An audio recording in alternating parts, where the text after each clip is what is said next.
Mesdames et messieurs, bonjour et ravi de vous retrouver sur Weli TV dans votre journal hebdo. Tout de suite les titres.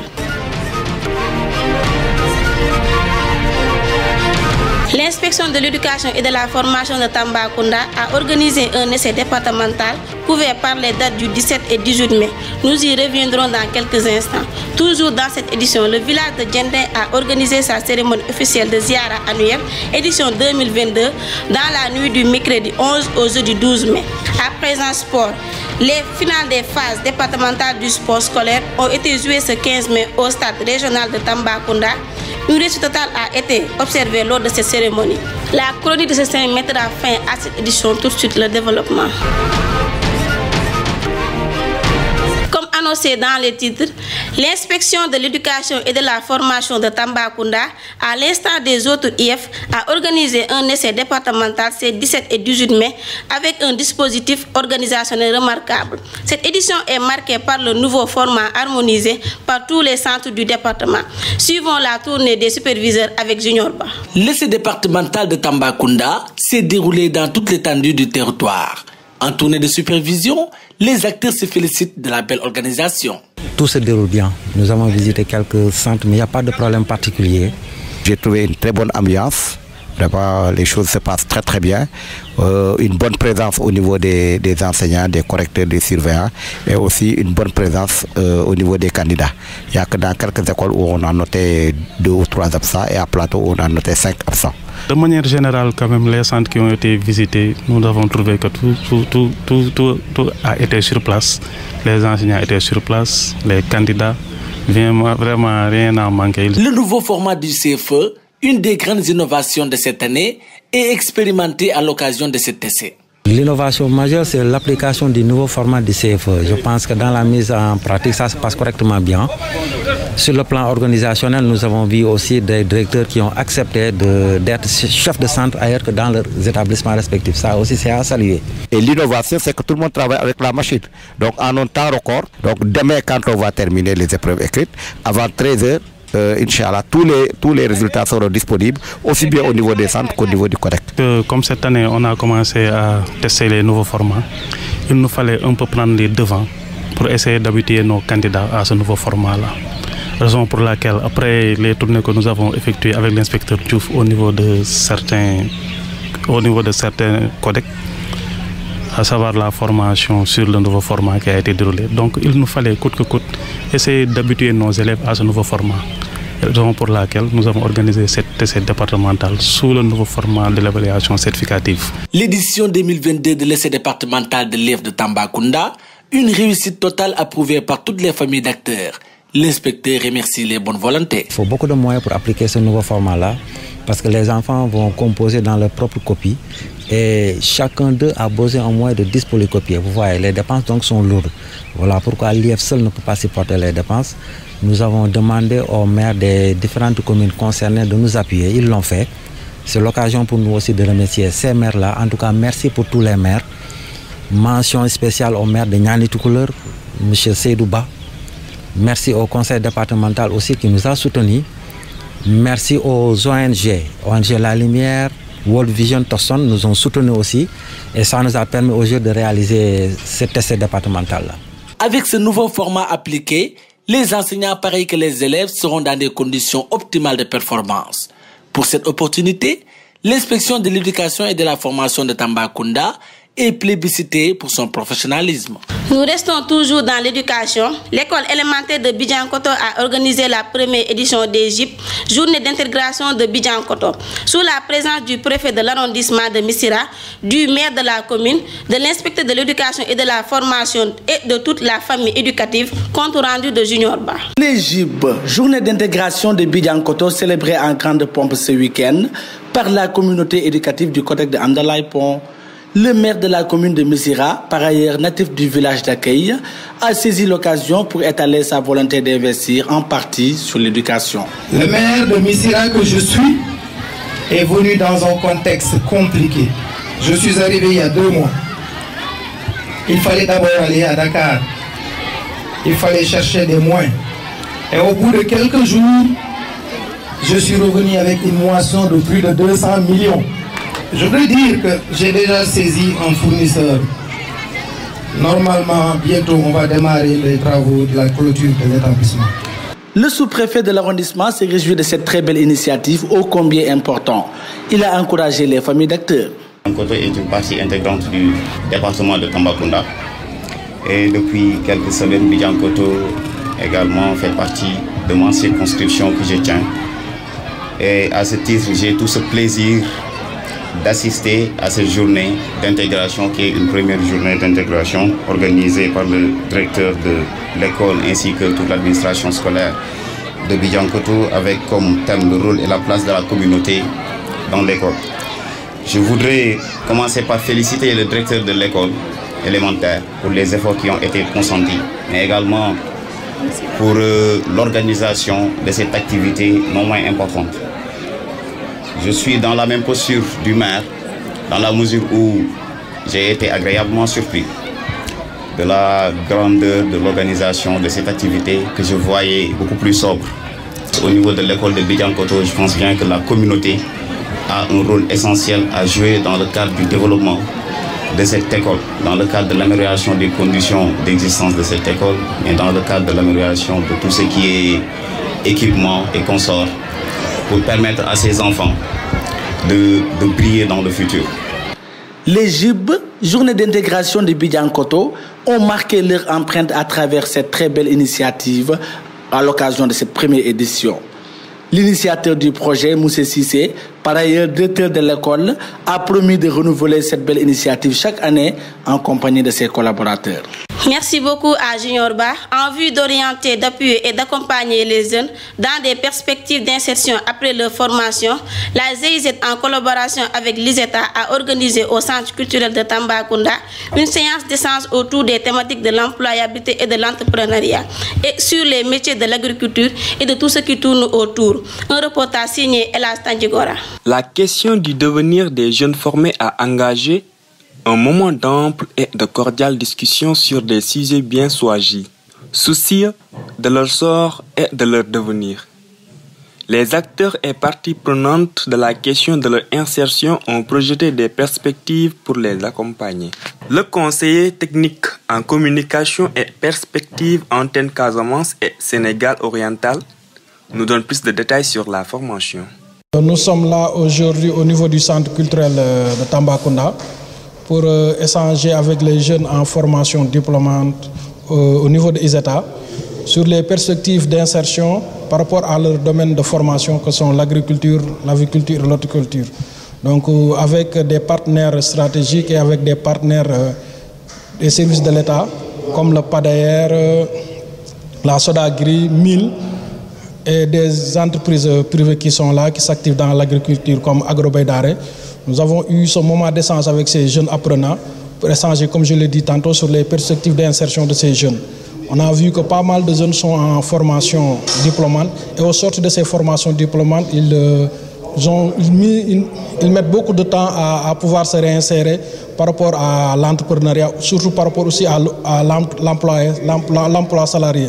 Donc c'est dans ce cadre-là que nous avons convié ces jeunes en collaboration avec l'ISETA pour une activité de projection débat, projeter une vidéo sur les potentialités économiques territoriales de Tambacounda par rapport à l'aviculture, à l'agriculture et à l'horticulture et après pour pouvoir échanger avec eux. Pour renchérir, le chef d'antenne régionale de la Sodagri, Société de développement agriculture et industriel du Sénégal, à Tambacounda, est revenu sur les véritables cibles de la formation. Il y a des jeunes apprenants, de ce que j'ai vu dans la salle, et il y a également des personnes de retour d'immigration.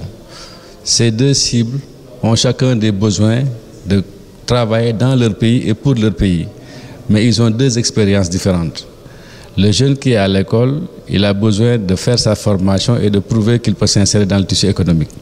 Celui qui a fait l'immigration, qui est revenu, il faut qu'il soit réaccepté par son environnement et qu'il puisse prouver dans son pays parce qu'il a une expérience.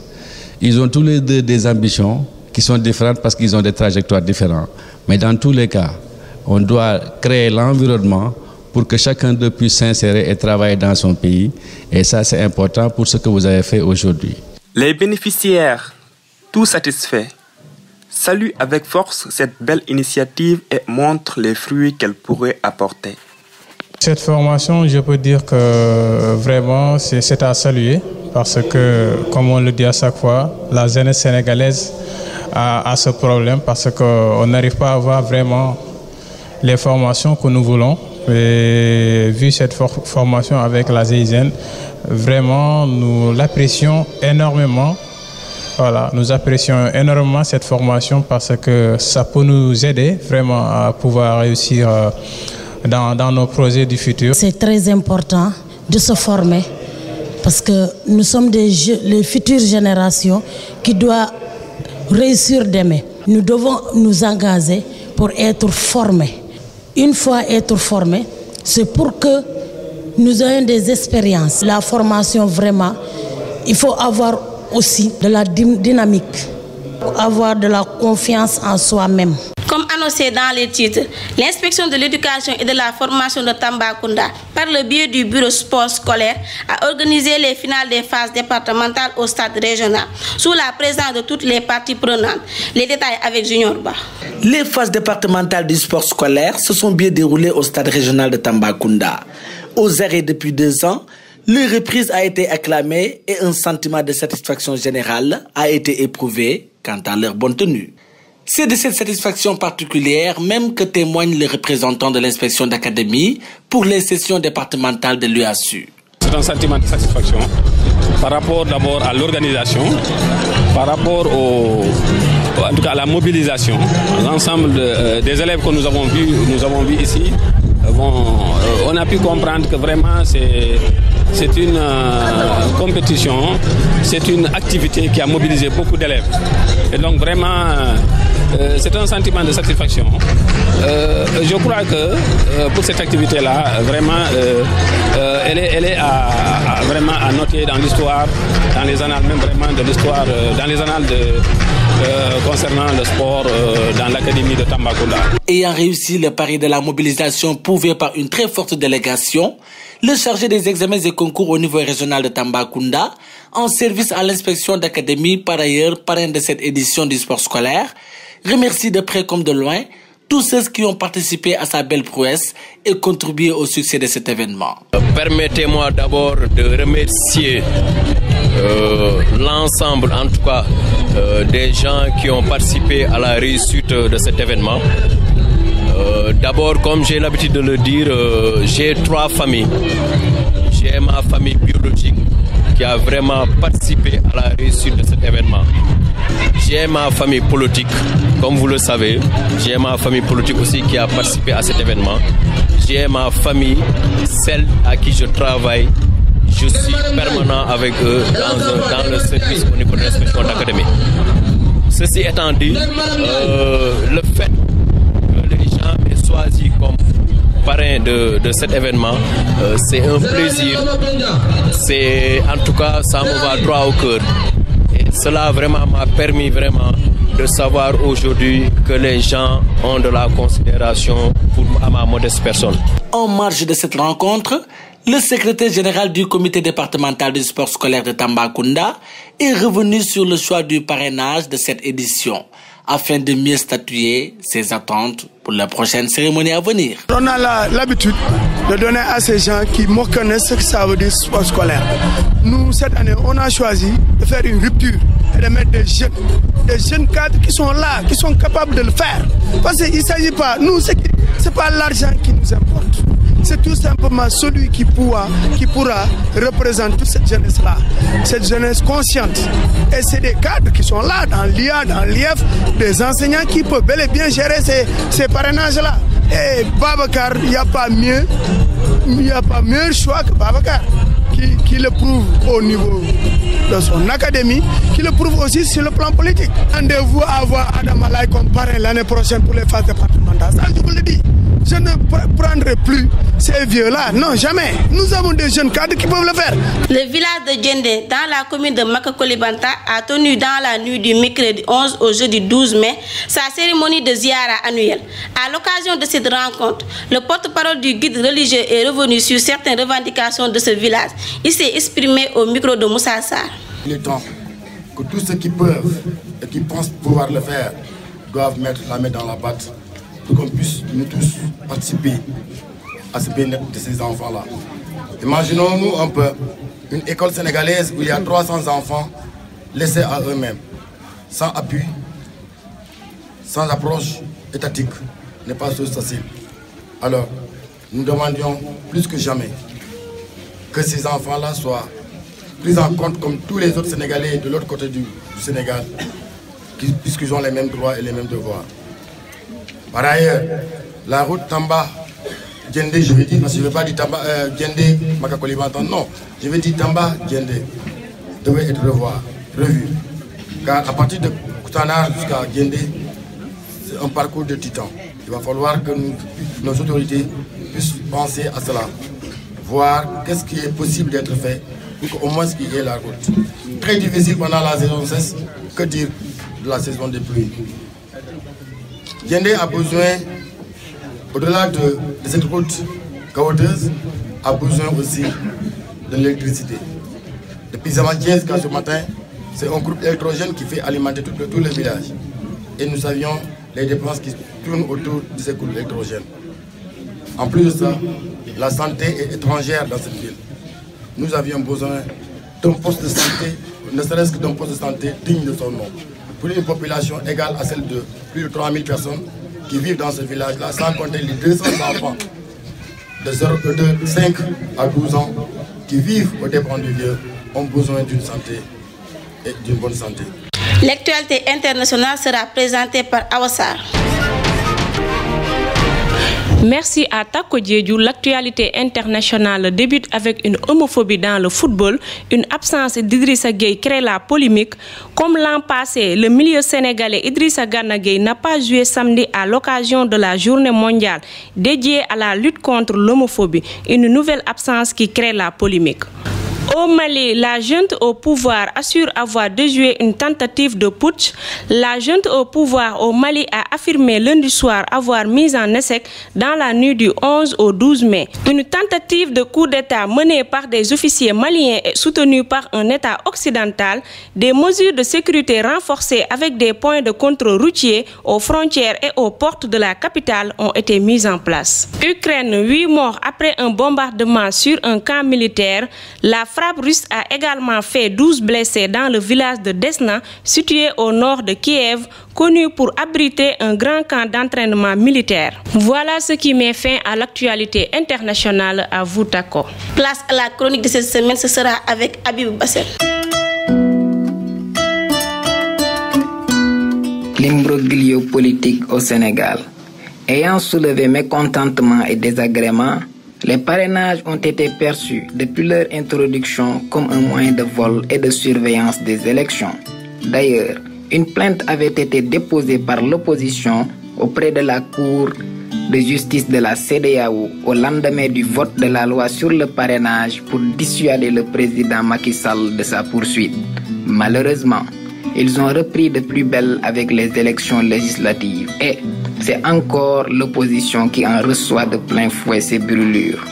Depuis quelques jours, la scène politique est en ébullition. Les investitures des candidats aux prochaines élections législatives ont occasionné une grande polémique. Parmi les 25 listes ayant fait acte de candidature, 8 listes de partis et de coalitions de partis ont été retenues et 7 rejetées pour défaut de parrainage par la Direction générale des élections, la DGE. Compte tenu de tout cela, c'est l'invalidation de la liste de la coalition Yewwi Askan Wi pour le département de Dakar qui défraie la chronique. Les listes annulées ont été nombreuses et ne sont pas celles d'un seul département, mais toutes celles du national ont été regroupées pour être annulées pour cause les parrainages ne sont pas complets. Des accusations ont été portées sur la personne de Salihou Sarr, mais elle a été vite lavée de soupçons. N'étant pas mandataire, Salihou Sarr ne pouvait en aucun cas déposer une liste de ladite coalition ou la modifier. Finalement, c'est Ousmane Sonko, maire de Ziguinchor, et Khalifa Sall, ancien maire de Dakar, tous deux leaders de cette coalition, qui se rejettent la faute de l'invalidation. Le leader de PASTEF a tenu une conférence de presse pour mieux éclaircir le quotidien. Une chose est sûre, selon le journal Les Échos, Yewwi Askan Wi va déposer 2 recours auprès de la DGE et de la Commission électorale nationale autonome. L'un pour le désistement des candidats Balla Samb et Joseph Sarr et leur remplacement.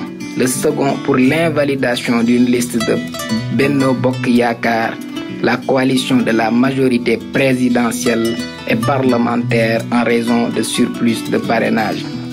À l'ombre des surprises, le leader du mouvement Les Serviteurs et journaliste Pape Djibril Fall a été la cible d'une accusation de vol portée par la professeure Amsatou Sow Sidibé.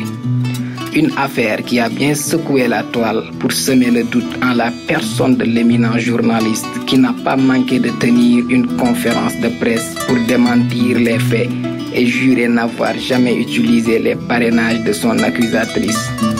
Plus aucun discours n'est crédible. Des camps se scrutent sans pitié, qui se démarquent et suspectés. Impartialité devient crime de neutralité impardonnable. Mort à la critique, chacun déroule son récit selon la logique et en fait une réalité.